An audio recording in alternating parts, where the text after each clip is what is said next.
नमस्कार प्यारे साथियों, मैं निशान नानक क्लासेस के यूट्यूब चैनल पे आप सभी प्यारे विद्यार्थियों का हार्दिक स्वागत करता हूं। जैसा कि आप सभी को पता है, यूट्यूब चैनल के ऊपर हम भारत का भूगोल कर रहे थे। भारत के भूगोल के अंदर जो हमारा टॉपिक चल रहा था वो था भौतिक भूगोल का। ठीक है, भौतिक भूगोल के अंदर हमने क्या कुछ पढ़ा था उसके बारे में मैं आपको एक बार क्विकली रिवीजन करवाऊंगा। उसके बाद में हम आज की क्लास चालू करेंगे। आज की क्लास आप जैसे थंबनेल के अंदर देख रहे हो, प्रायद्वीपीय भारत हमारा टॉपिक चल रहा था। प्रायद्वीपीय भारत के अंदर हम भारत के मुख्य मुख्य पठारों को कवर कर रहे थे। मुख्य पठारों का मतलब जिन पठारों से एग्जाम के अंदर क्वेश्चन पूछे जाते हैं उनको पढ़ने की कोशिश कर रहे थे। इसको आज क्लास नंबर 3 है, इससे पहले मैं आपको 2 क्लासें इसकी दे चुका हूँ। ठीक है, इसको करने से पहले मैं आपको बता दूं भी आज का जो हमारा टॉपिक रहेगा, इसको करने से पहले मैं आपको इसका रिवीजन करवा देता हूं। पहले हमने भारत के भूगोल को कितने भागों के अंदर पढ़ा था? 2 भागों के अंदर। कौन कौन से थे? एक तो था राजनीतिक भूगोल। कौन सा था? राजनीतिक। और दूसरा था भौतिक।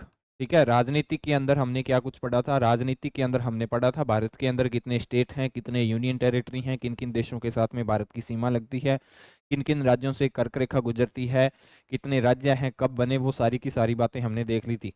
भौतिक भूगोल के अंदर हमने भौतिक भूगोल के अंदर भौतिक भूगोल को 5 भागों के अंदर बांटा था। कौन कौन से? हिमालय, उत्तर भारत के मैदान, प्रायद्वीपीय भारत, तटीय मैदान और द्वीप समूह।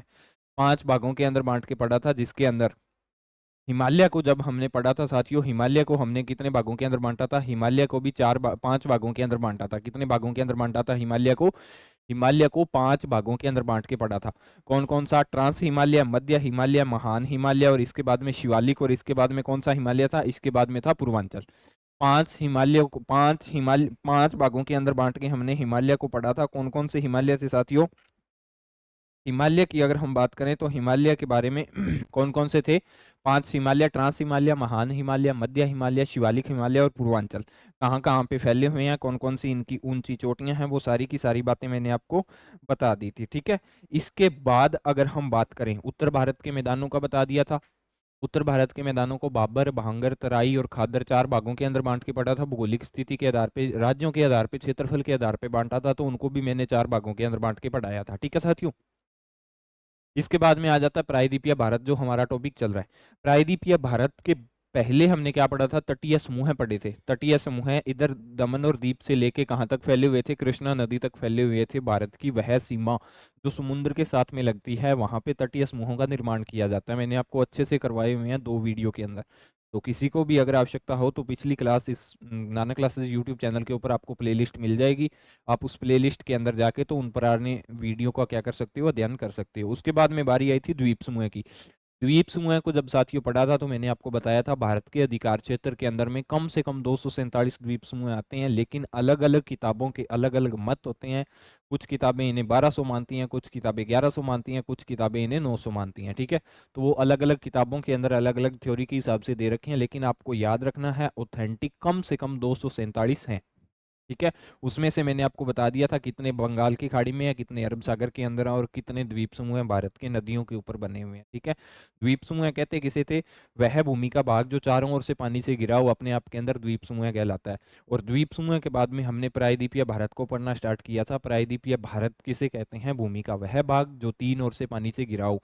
तो भारत की दक्षिणतम सीमा आप देखोगे तो एक साइड में अरब सागर लगता है, एक साइड में बंगाल की खाड़ी और एक साइड में हिंद महासागर लगता है, दक्षिण दक्षिण भारत की दक्षिण सीमा के अंतर्गत।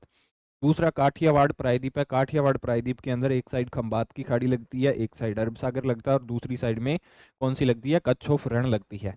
तो इसी प्रकार से हमने पढ़ा था भारत के प्रायद्वीपीय भाग को 2 भागों के अंदर बांट के, जिसके अंदर हम कंटिन्यू कर रहे थे। तो आइए चलिए देखते हैं आज की क्लास के बारे में क्या कुछ दे रखा है। देखो, किसी भी क्लास को शुरू करने से पहले मैं आपको रिवीजन करवा रहा हूं ताकि आपका पीछे पढ़ा हुआ आपको याद रहे। रिवीजन टाइम पे होता रहेगा, चीजें याद रहेगी, एग्जाम के अंदर जाओगे तो भूलोगे नहीं। एक बार पढ़ लिया उसके बाद में उसको 2 मंथ तक देखा नहीं तो फिर पढ़ने का फायदा नहीं होता। ठीक है, तो प्रत्येक क्लास शुरू करने से पहले मैं आपको इसीलिए रिवीजन करवाता हूँ। आज जो हम पढ़ेंगे, आज पढ़ेंगे हम मारवाड़ का पठार। किसका पढ़ेंगे साथियों? मारवाड़ का पठार पढ़ेंगे। मारवाड़ के पठार को क्या कहा जाता है, कहाँ पे है, ये सारी की सारी बातें मैं आपको इस क्लास के अंदर बताऊंगा। यह कहाँ पे है? राजस्थान। इसे राजस्थान का उत्थान भी कहते हैं। क्या कहते हैं इसे? इसे राजस्थान का क्या कहा जाता है साथियों? इसे राजस्थान का उत्थान कहा जाता है। क्या कहा जाता है इसे? राजस्थान का, इसे राजस्थान का उत्थान कहा जाता है। ठीक है, राजस्थान का उत्थान कहा जाता है, तो इसका मतलब ये होगा भी मारवाड़ का पठार है वो कहाँ पे पाया जाएगा? मारवाड़ का पठार पाया जाएगा कहाँ पे पाया जाएगा सर? ये पाया जाएगा राजस्थान के अंदर। कहाँ पे पाया जाएगा? राजस्थान के अंदर। इसे क्या कहते हैं? इसे राजस्थान का उत्थान भी कहते हैं। ठीक है, क्योंकि यह राजस्थान के दक्षिण पूर्व में स्थित है। राजस्थान के दक्षिण पूर्व में स्थित है, ये आपका रफली राजस्थान का मैप है, तो राजस्थान का दक्षिण पूर्व हिस्सा यही है ना, तो ये राजस्थान के दक्षिण पूर्व के अंदर स्थित है। आगे मैप के अंदर मैं इसकी लोकेशन बताऊंगा। अरावली पर्वतमाला इसके अरावली पर्वतमाला इसके पश्चिम से निकलती है। कहाँ से निकलती है? इसके पश्चिम से निकलती है अरावली पर्वतमाला। ये कहाँ से निकलती है? अरावली पर्वतमाला इसके पश्चिम से निकलती है। उसकी इसकी ऊंचाई लगभग कितनी है? 500 मीटर की है, 500 मीटर के आसपास है। इसकी ढलान पूर्व की तरफ है। मैंने आपको बताया था कोई भी आप पठार पढ़ोगे वो बिल्कुल एकदम समतल नहीं होगा, किस साइड में उसकी ढलान जरूर होगी। ठीक है, तो जो मारवाड़ का पठार हम पढ़ रहे हैं कहाँ पे है? सबसे पहले तो आपको ये पता होना चाहिए सर राजस्थान के अंदर है। कहाँ पे है? ये राजस्थान के अंदर है। राजस्थान की बात करें तो राजस्थान के अरावली पर्वतमाला इसके पश्चिम से निकलती है। अरावली पर्वतमाला, सॉरी, अरावली पर्वतमाला इसके पूर्व से निकलती है, पश्चिम से नहीं। कहाँ से निकलती है? पूर्व से निकलती है अरावली पर्वतमाला। ठीक है, राजस्थान के दक्षिण पूर्व के अंदर ये स्थित है। कहाँ पे? राजस्थान के दक्षिण पूर्व के अंदर ये स्थित है। अरावली पर्वतमाला इसके पूर्व से निकलती है। ठीक है, उसकी ऊंचाई लगभग 500 मीटर है। कितनी है? 500, एवरेज 500 मीटर है। कहीं कहीं पे 700 भी है, कहीं कहीं पे 800 भी है, कहीं पे 1000 भी है। ठीक है, एवरेज है वो कितनी है? एवरेज 500 है। अभी आप ऐसे कमेंट मत कर देना अभी सर आपने तो 600 मीटर कहा था। 600 मीटर कहा था मैंने, लेकिन एवरेज इसकी औसतन ऊंचाई है ना वो 500 मीटर है। ठीक है, इसकी ढलान है वो किस साइड में है? इसकी ढलान पूर्व की तरफ है। पूर्व की तरफ क्यों है? मैंने आपको बताया था ये भारत है, तो भारत ऐसे झुका हुआ है, यानी भारत का ये जो हिस्सा है ना गुजरात वाला वो ऊपर उठा हुआ है, तो ये यहाँ पे राजस्थान है। ये राजस्थान की ढलान इस साइड होगी, तो इसलिए इसको क्या कहा जाता है? इसकी ढलान की साइड में है साथियों, इसकी ढलान पूर्व की तरफ है। कहाँ पे है इसकी ढलान? इसकी ढलान पूर्व की तरफ है। ठीक है, अब ये देख लेना, ये राजस्थान का मैप है और राजस्थान के अंदर ये राजस्थान का पूरा मैप है। ये पुराना मैप है, अभी जो नए जिले बने हैं वो नहीं है, राजस्थान का पुराना मैप है। ये देख लेना, ये आपको जो ग्रे कलर के अंदर दिखाई दे रहा है ये सारा का सारा क्या है? ये सारा का सारा मारवाड़ का पठार है। क्या है साथियों? ये सारा का सारा, ये सारा का सारा मारवाड़ का पठार है। जोधपुर, नागौर, पाली, जैसलमेर और इधर सॉरी जयपुर, और ये क्या आ जाएगा? बाड़मेर, ये जालौर, ये सारे के सारे जिले किसके अंतर्गत आते हैं? ये सारे के सारे जिले मारवाड़ के पठार के अंतर्गत आते हैं। ठीक है, राजस्थान के अंदर है। इसकी डाल है वो किस साइड में? इसकी डाल इस साइड के अंदर ज्यादा है। यहाँ से आपको पता है, यहाँ से निकलती है, क्या निकलती है? इधर निकलती है अरावली पर्वतमाला। क्या निकलती है? अरावली पर्वतमाला। अरावली पर्वतमाला निकलती है, तो इसके इस साइड देख लेना, ये पूर्वी हिस्सा हो गया, ये दक्षिणी हिस्सा हो गया, ये पश्चिमी हिस्सा हो गया, और ये राजस्थान का उत्तरी हिस्सा हो गया। तो अरावली पर्वतमाला इसके पश्चिम इसके पूर्व से निकलती है ना, तो आपको याद रखना है अरावली पर्वतमाला मारवाड़ के पठार के किस साइड से निकलती है? पूर्व साइड से निकलती है। ठीक है, और अगर इसकी लोकेशन पूछ ले अरावली पर्वतमाला के किस ओर मारवाड़ का पठार है, तो किस ओर है? अरावली पर्वतमाला के पश्चिम की ओर मारवाड़ का पठार है। ठीक है साथियों, मारवाड़ के पठार के अंदर कोई दिक्कत नहीं होनी चाहिए। मैंने आपको लोकेशन बता दी, कहाँ पे है ये बता दिया। इसके बाद में राजस्थान की अरावली पर्वतमाला पश्चिमी भाग को मारवाड़ के नाम से जाना जाता है। राजस्थान की अरावली पर्वतमाला के ही पश्चिमी भाग को किस नाम से जाना जाता है? मारवाड़ के पठार के नाम से जाना जाता है, मारवाड़ के नाम से जाना जाता है, जिसमें मुख्यतः जोधपुर, बीकानेर, जालौर, नागौर, पाली एवं आसपास के क्षेत्र शामिल है। मैंने आपको बता दिया था कौन कौन से। जोधपुर, बीकानेर, बीकानेर का कुछ हिस्सा भी इसके अंतर्गत आता है, जालौर आता है, नागौर आता है, पाली आता है, और आसपास के कुछ क्षेत्र हैं। ये पहले के अकॉर्डिंग इतने जिले आते थे, लेकिन अब नया मैप आया है, राजस्थान के 19 जिले नए बने हैं, तो उन 19 जिलों के अंदर भी ये मारवाड़ का पठार है अभी सर्वाधिक या अत्यधिक जिलों के अंदर आपको देखने को मिलेगा। ठीक है, इसका निर्माण पुरानी कठोर चट्टानों से हुआ है। अगर निर्माण की बात करें तो किससे हुआ था? पुरानी कठोर चट्टानों से हुआ था। इसका निर्माण किससे हुआ था? पुरानी कठोर चट्टानों चट्टानों से हुआ था। इसमें इमारती पत्थर और चूना सबसे ज्यादा निकलता है। क्या निकलता है? इसमें इमारती पत्थर निकलते हैं। इसीलिए तो आपको पता है भी राजस्थान का जो दक्षिणतम हिस्सा है या दक्षिणी पूर्वी हिस्सा उसके अंदर इमारती पत्थर बहुत ज्यादा निकलते हैं ना। और चूना, चूना आपने देखा होगा, जिप्सम जिसको बोलते हो, इमारती पत्थर, जिप्सम बोल सकते हो, चूना बोल सकते हो, सबसे ज्यादा निकलता है बनास नदी अरावली पर्वतमाला से निकलती है। कहाँ से निकलती है? बनास नदी का नाम सुना होगा ना आपने। बनास नदी अरावली पर्वतमाला से निकलती है और आगे चलकर चंबल नदी में मिल जाती है। किस में मिल जाती है? चंबल नदी के अंदर मिल जाती है। तो इसका मतलब क्या हुआ? इस मारवाड़ के पठार से कौन सी नदी निकलती है साथियों? बनास नदी का नाम आपको याद रखना है। बनास नदी। कौन सी नदी? बनास नदी निकलती है किससे? मारवाड़ के पठार से। कौन सी नदी निकलती है? बनास नदी, जो आगे चलकर कहाँ पे मिल जाती है? चंबल नदी के अंदर मिल जाती है। और चंबल नदी आगे चल के यमुना नदी के अंदर मिल जाती है। वो जब मैं प्रायद्वीप या भारत की नदियां करवाऊंगा तो उस पूरी डिटेल से करवाऊंगा। नदियां, नदियों के अंदर एक एक नदी के बारे में डिटेल से जानेंगे भी कौन सी नदी कहाँ से निकलती है। ठीक है। इसमें बनास के कटाव और जमाव के कारण मैदान का निर्माण होता है। मैंने आपको जब उत्तर भारत के मैदानों के बारे में बताया था तो ये बोला था भी उत्तर भारत के मैदानों का निर्माण, नदियां आती हैं ना जो हिमालय से, वो पहले कटाव करती हैं और अपनी अंतिम स्थिति के अंदर जाके जो कटाव किया होता है उसको जमाव करती हैं। और जहाँ पे नदियों ने जमाव कर दिया उस क्षेत्र को क्या कहा जाता है? उस क्षेत्र को मैदान कहा जाता है। तो राजस्थान के अंदर जो मैदान पाए जाएंगे वो ज्यादातर किस नदी के हैं? बनास नदी के हैं। किस नदी के आपको मिलेंगे, मैदान मिलेंगे? वो ज्यादातर बनास नदी के मिलेंगे। तो इसीलिए बोला जाता है ना, इसमें बनास के कटाव और जमाव के कारण मैदान भी होते हैं। ठीक है। राजस्थान के अंदर कौन सी नदी के मैदान देखने को मिलेंगे? बनास नदी के मैदान देखने को मिलेंगे। ठीक है साथियों, ये था आपका मारवाड़ का पठार। कहाँ पे है? राजस्थान के अंदर है। किससे बना हुआ? पुरानी कठोर चट्टानों से। कौन कौन से इसमें निकलते हैं? खनिज निकलते हैं, पत्थर निकलता है इमारती, और जिप्सम निकलता है। ठीक है। कौन सी नदी निकलती है? बनास नदी निकलती है। इसकी औसतन ऊंचाई कितनी है? औसतन ऊंचाई की हम बात करें तो औसतन ऊंचाई 500 मीटर है। ठीक है। इतनी बातें आपको मारवाड़ के पठार के बारे में साथियों पता होनी चाहिए। इसके बाद में आ जाएगा मध्य भारत का पठार। कितने नंबर का है ये? 6, 7 और 8 नंबर का है। टोटल 9 है, मैंने आपको करवाए थे। 8 नंबर का है मध्य भारत का पठार। मध्य भारत का पठार है तो बिल्कुल भारत के मध्य क्षेत्र के अंतर्गत ही आएगा ना मध्य भारत का पठार। और ये मध्य भारत का पठार है ना, इसके अंतर्गत 4 पठार आते हैं जो मैं आपको पिछले क्लास के अंदर करवा के आया था। कितने? 4 पठार आएंगे जो पिछली क्लास के अंदर मैंने आपको करवाए थे। अभी देख लेना। भारत के, इसे भारत के भौगोलिक क्षेत्रफल, यह भारत के भौगोलिक क्षेत्रफल के बिल्कुल मध्य के अंदर पाया जाता है। कहाँ पे पाया जाता है? यह भारत के भौगोलिक क्षेत्र के बिल्कुल मध्य के अंतर्गत पाया जाता है। इसीलिए इसे मध्य भारत का पठार कहा जाता है। इसे मध्य भारत पथ भी कहा जाता है। क्या कहा जाता है इसे साथियों? इसे मध्य भारत का पथ भी कहा जाता है। ठीक है। यह मारवाड़ के पठार के पूर्व में स्थित है। कहाँ पे स्थित है? यह मारवाड़ के पठार में, मारवाड़ के पठार के पूर्व के अंदर स्थित है। मारवाड़ का पठार मैंने आपको बता दिया था। मारवाड़ का पठार, अगर हम मारवाड़ के पठार को लेके चलें, ये मारवाड़ का पठार है तो इसके पूर्व के अंदर स्थित है। तो मारवाड़ के पठार के पूर्व के अंदर ये स्थित है। ठीक है।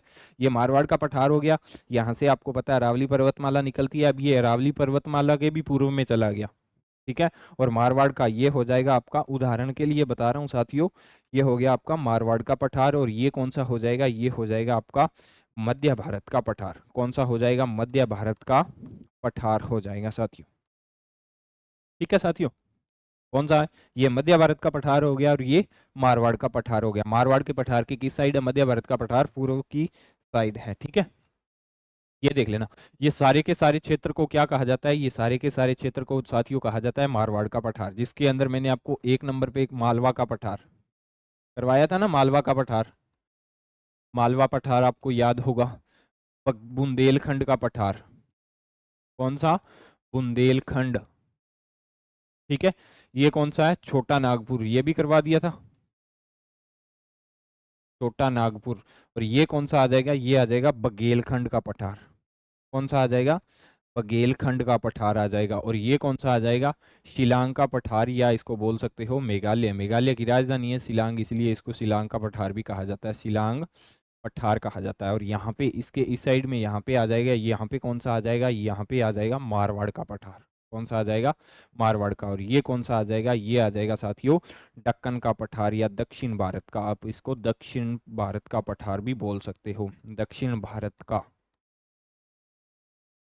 पठार। ठीक है। ये पठार हैं आपके। टोटल कुल कितने हो गए? इसके अंदर मैं आपको बता दूं ये 4 हैं टोटल। आपको मैंने आपको बताया था 1, 2। सबसे पहले मालवा का पठार, बुंदेलखंड का पठार, इसके बाद में बघेलखंड का पठार और छोटा नागपुर का पठार। ठीक है। और यहाँ पे एक मैंने आपको बताया था छत्तीसगढ़ का पठार भी है एक। छत्तीसगढ़ का पठार, कल की क्लास के अंदर बताया था ना। और ये आ जाएगा शिलांग का पठार, ये आ जाएगा कर्नाटक का पठार। ठीक है, मध्य भारत के पठार के अंदर 4 हिस्से आते हैं छोटे छोटे, कौन कौन से? मालवा का पठार, बघेलखंड का पठार, बुंदेलखंड का पठार और इसका आ जाएगा छोटा नागपुर का पठार। 4 पठार आते हैं, आपको चारों के नाम याद होने चाहिए। मालवा के पठार के अंतर उसके सॉरी मध्य भारत के पठार के अंतर्गत कौन कौन से आते हैं? एक तो आता है मालवा का पठार, कौन सा आएगा साथियों? एक आएगा मालवा का पठार, दूसरा आएगा बघेलखंड का, तीसरा आएगा बुंदेलखंड का और चौथा आएगा ये छोटा नागपुर का पठार। ये 4 पठार आते हैं मालवा के पठार के मध्य भारत के पठार के अंतर्गत। ठीक है, मध्य भारत के पठार की ज्यादातर बेसिन चंबल नदी का मिलता है। बेसिन यानी मध्य भारत के पठार के अंदर ज्यादातर मैदान है किस नदी के मिलते हैं? ज्यादातर बेसिन चंबल नदी का ही मिलता है। मैंने आपको बताया था रावली पर्वतमाला से चंबल नदी निकलती है और आगे चल के यमुना के अंदर मिल जाती है। वो जब नदियों की क्लास लगाऊंगा ना तो मैं डिटेल से समझा दूंगा चंबल नदी। सिंध और पार्वती चंबल नदी की सहायक नदियां हैं। कौन कौन सी है? सिंध और पार्वती नदी। कौन कौन सी? सिंध और पार्वती नदी किसकी सहायक नदियां हैं? चंबल नदी की सहायक नदियां हैं। मध्य भारत से ही, मध्य भारत के पठार से ही निकलती है। यह पठार पुरानी चट्टानों से बना हुआ है। किससे बना हुआ है साथियों? यह पठार पुरानी चट्टानों से बना हुआ है। मध्य भारत के अंदर बहुत सारी छोटी छोटी पहाड़ियां इसी पठार के ऊपर पाई जाती है। देखो, मध्य भारत के अंदर छोटी छोटी पहाड़ियां ना, जैसे मैंने आपको कल बताया था मेघालय के पठार के ऊपर गारो खासी जयंतिया नाम की पहाड़ी थी। खासी पहाड़ी सबसे ऊंची पहाड़ी मानी जाती है मेघालय के पठार की। उसी प्रकार से मध्य भारत के अंदर भी मध्य भारत की छोटी छोटी पहाड़ियां हैं, वो मध्य भारत के पठार के ऊपर पाई जाती है। मध्य भारत का पठार बोले तो मालवा का पठार, बुंदेलखंड का पठार, बघेलखंड का पठार और छोटा नागपुर का पठार। इन पठारों के ऊपर जो छोटी छोटी चोटियां होंगी ना, उन चोटियों को ही नाम दिया जाएगा मध्य भारत के पठार की चोटियां। ठीक है, आपको इतनी बात आपको पता होनी चाहिए। इसके बाद में साथियों 9 नंबर का आ जाएगा हमारा दक्षिण भारत का पठार। किसका आ जाएगा? दक्षिण भारत का। यह प्रायद्वीपीय भारत का सबसे बड़ा पठार है। दक्षिण भारत का पठार मैंने आपको अभी अभी मैप के अंदर बताया था। ये सारा का सारा हिस्सा किसका आ जाएगा? ये सारा का सारा हिस्सा दक्षिण भारत का आ जाएगा। यह पठार महाराष्ट्र, गोवा, कर्नाटक और तेलंगाना, कितने राज्यों के अंदर फैला हुआ? इसका विस्तार 4 राज्यों के अंदर फैला हुआ है। भारत का प्रायद्वीपीय क्षेत्र भारत के भौगोलिक क्षेत्रफल का लगभग सबसे बड़ा भाग है। पहली बात तो ये। दूसरी, अगर प्रायद्वीपीय पठारों की बात करें तो दक्कन का पठार या दक्षिण भारत का पठार सबसे बड़ा पठार है क्षेत्रफल के हिसाब से। कितने राज्यों के अंदर इसका विस्तार है? 4 राज्यों के अंदर। कौन कौन से? महाराष्ट्र। कौन कौन से हैं? महाराष्ट्र, दूसरा है गोवा। कौन सा आ जाएगा साथियों? गोवा। तीसरा आ जाएगा कर्नाटक। कौन सा आ जाएगा? कर्नाटक। और चौथा कौन सा आ जाएगा? चौथा आ जाएगा तेलंगाना। कौन सा आ जाएगा? तेलंगाना। यानी 4 राज्यों के अंदर इसका विस्तार है। किसका? दक्षिण भारत के पठार का। इस पठार को 3 भागों के अंदर बांटा जाता है या पढ़ा जाता है, आप कैसे भी बोल सकते हो। 3 भागों के अंदर बांट के इसको पढ़ा जाता है। कैसे?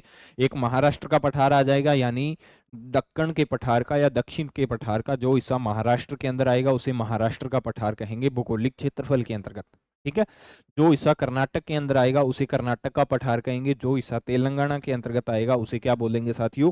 उसे बोलेंगे तेलंगाना का पठार। उसे क्या बोलेंगे साथियों? उसे तेलंगाना के पठार के नाम से जाना जाएगा। दक्षिण भारत का पठार को बेसाल्ट युक्त लावा पदार्थ बोला जाता है। यानी दक्षिण भारत के पठार को क्या बोला जाता है? बेसाल्ट युक्त लावा पठार बोला जाता है। बेसाल्ट युक्त का मतलब होता है लावा 2 प्रकार का होता है। कितने प्रकार का? 2 प्रकार का लावा। ठीक है, बेसाल्ट युक्त लावा है वो कहाँ पे देखने को मिलेगा आपको? बेसाल्ट युक्त लावा देखने को मिलेगा दक्षिण भारत के पठार के अंतर्गत, जिसे हम दक्कन के पठार के नाम से भी जानते हैं। कहाँ पे देखने को मिलेगा साथियों? दक्षिण भारत के पठार के अंतर्गत ये देखने को मिलेगा। कौन सा? बेसाल्ट युक्त लावा। बेसाल्ट युक्त लावे का ये मतलब होता है जहां पे सबसे ज्यादा लोहा और मैग्नीशियम पाया जाता है, उसे क्या बोलते हैं? उसे बेसाल्ट युक्त लावा के नाम से जाना जाता है। किस नाम से जाना जाता है साथियों? बेसाल्ट युक्त लावा के नाम से जाना जाता है। ये देख लेना, इन सारे के सारे इसको क्या बोला जाएगा? ठीक है, ये हिस्सा जो पूरा का पूरा आएगा इसको क्या बोला जाएगा? इसको बोला जाएगा दक्षिण भारत का पठार। क्या बोला जाएगा? दक्षिण भारत का पठार के नाम से इसको जाना जाएगा। या इसको दूसरा नाम दिया जाता है, वो दिया जाता है दक्कन का पठार। दक्कन का पठार के नाम से भी जाना जाता है। इसके अंतर्गत देख लेना, ये पूरी की पूरी बाउंड्री है, इसको 3 भागों के अंदर बांटा जाता है। इसको बोला जाता है साथियों महाराष्ट्र का पठार। क्या बोला जाता है साथियों? महाराष्ट्र का पठार बोला जाता है। ठीक है, ये पूरी की पूरी बाउंड्री है, इसको क्या बोला जाएगा, इसको बोला जाएगा तेलंगाना का पठार। क्या बोला जाएगा साथियों, तेलंगाना का पठार के नाम से इसको जाना जाएगा। और इधर ये हिस्सा है, इसको किस नाम से जाना जाएगा, इसको बोला जाएगा साथियों कर्नाटक का पठार। कर्नाटक का पठार के नाम से इसको जाना जाएगा। ठीक है, पहला ये हो जाएगा, दूसरा और ये हो जाएगा तीसरा। यानी दक्कन के पठार को हम 3 भागों के अंदर बांट के पढ़ सकते हैं। कौन कौन से, एक तो तेलंगाना का पठार, महाराष्ट्र का पठार और कर्नाटक का पठार। आप देख लेना, ये बेसाल्ट युक्त लावा पठार है, बेसाल्ट लावा से बना हुआ। बेसाल्ट लावा जब हम भूगोल पढ़ेंगे ना, पृथ्वी की आंतरिक संरचना लावा के बारे में मैं आपको करवाऊंगा, तो लावा भी 2 प्रकार का होता है, बेसाल्टिक लावा और दूसरा होता है।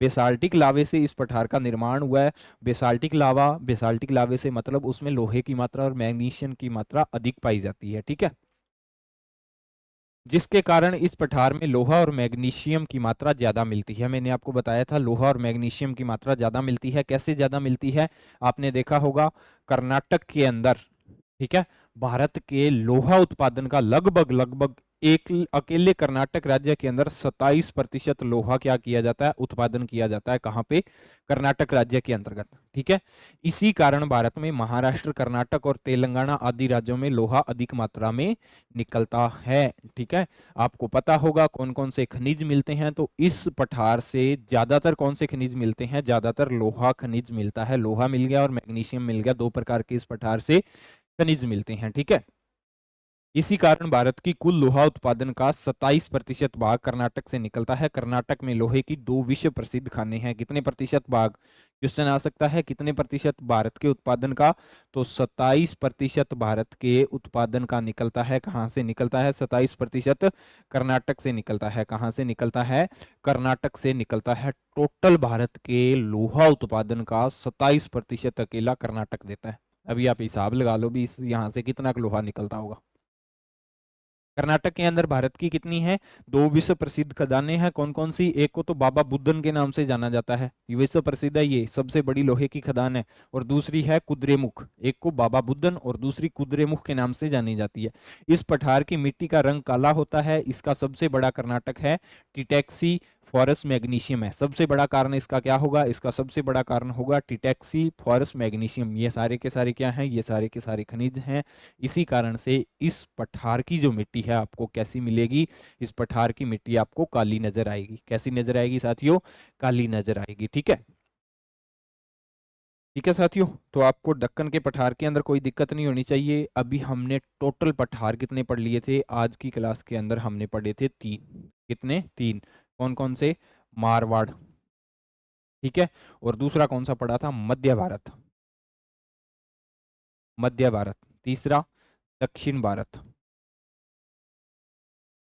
दक्षिण भारत का पठार, ये पढ़े थे। ठीक है, तो पहली क्लासों के अंदर मैं आपको 6 पठार पहले पढ़ा दिए थे, तो टोटल आपके 9 हो गए। पठार से कोई क्वेश्चन आएगा यहाँ से बाहर नहीं जाएगा किसी भी एग्जाम के अंदर, चाहे बैठ जाना आप।